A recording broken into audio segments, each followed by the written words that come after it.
Once you log into Sia Portal like this, you have to log into Sia Portal. You can see all the ongoing modules, upcoming modules. You can have all the details. Moreover, the SPOC of the school can log in through this. Even if you have not selected the SPOC, you can register here. Let's see that later.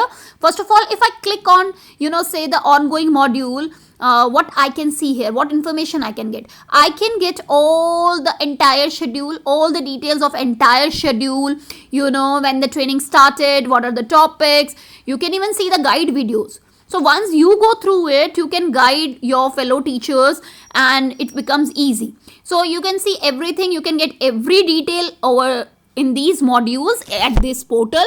So when you, this is the first module which I clicked. Now 2 modules are ongoing at present, and now when I click on the second module, similarly I'll find every detail about that module also.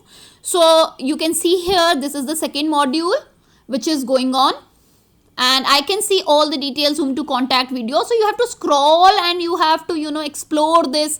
Now, similarly, when the other videos, other 3 modules will come, you will get the information regarding them.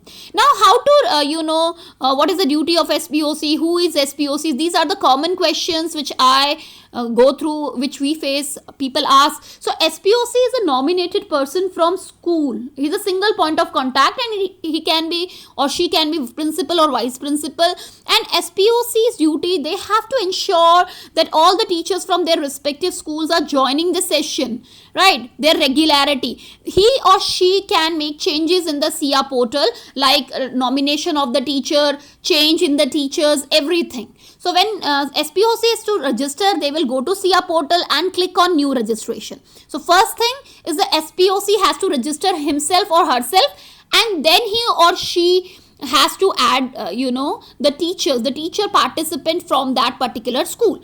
So you will create your password. If you have not created your password, if you have already registered, then we have a different password which is already given by CBSE. But if you are registered as a new SPOC, so please make sure you fill in all the details, declaration I'm not robot, and then you register. So once this SPOC registers, he has to or she has to, this SPOC has to, nominate 5 teachers along with their details. So once you are registered, you will do all the needful. But those who have already registered and teachers nomination, how they can make the changes? You will enter with your registered mail ID. If you have not created password at that time, so your password will be sia@2021. So once you enter, you can see the details of the teachers.